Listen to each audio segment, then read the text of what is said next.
And what's going on, everybody? Welcome back to Dynasty TV. So last time I gave you my predictions for Class 6A for the Alabama High School Athletic Association, and we finally meet the last classification for AHSAA, which is Class 7A.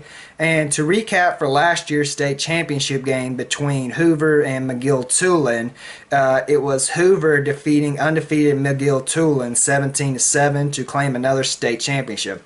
So, I'm going to give you my predictions for what I believe is going to happen for the 2017 football season for the Alabama High School Athletic Association in Class 7A. Now, we start out in Region 1 for the schools in this area. In last place, I have Alma Bryant. At number 8, Fairhope.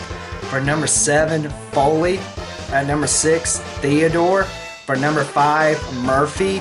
Making the playoffs at number 4, Mary Montgomery. At number 3, Baker. For number 2, Davidson. And winning Region 1 for Class 7A, I have last year's state runner-up, McGill-Tulane. Now we move on to Region 2 for the schools in this area.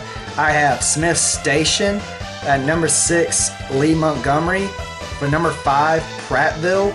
Making the playoffs at number 4, Jeff Davis. For number 3, Central Phoenix City. At number 2, Auburn. And winning Region 2 for Class 7A, I have Enterprise High School. Now moving on to Region 3 for Class 7A. For the schools in this area, in last place, I have Tuscaloosa County.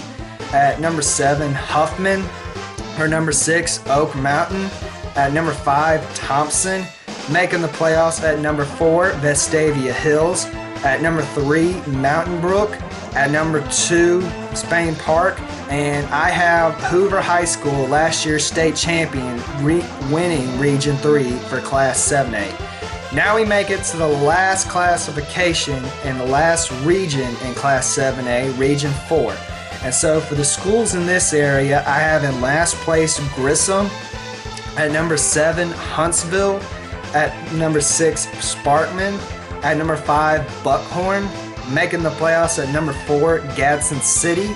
For number 3, Bob Jones. At number 2, James Clemens. And for reigning Region 4 for Class 7A, I have Hewitt-Trussellville. Now, Class 7A works different from the other classifications in the AHSAA.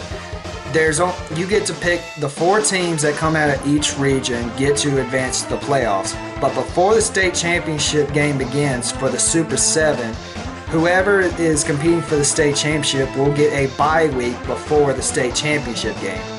And honestly, if you pick the top 4 schools out of each region, every single one of them has a chance to win the state championship. And actually, every school in Class 7A, for the most part, has a chance of making the playoffs and having a good chance of making a good run in the playoffs. So, just a few heads up, McGill-Tulane, Hoover, Hewitt-Trussville, Enterprise, all the schools I picked number 1 could make a good run at the playoffs. Auburn High School, let's see, Spain Park, Vestavia Hills, James Clemens, Bob Jones, Davidson, Baker, and just a few other schools, to name them off, could make a big run in the playoffs or could compete for the state championship. And since Class 7A has joined, since the AHSAA has created the Class 7A, it has been going on for the past couple years. Most of the schools who have competed for the state championship are McGill-Tulane and Hoover High School. So, will we see new teams in the Class 7A state championship, or will we see the same teams that we always see? We'll find out later. So, that is going to do it for my 2017 football predictions for the Alabama High School Athletic Association. Everybody has an opinion on who they think is going to win. Mine is no better than anybody else's. So, maybe I'm right, maybe I'm wrong, but football season is upon us. I can't wait, and I know you can't wait. And it's going to be a great year of football, and I hope everything goes well for every school in the AHSAA. So, that is going to do it for this edition of Dynasty TV, and we'll see you soon.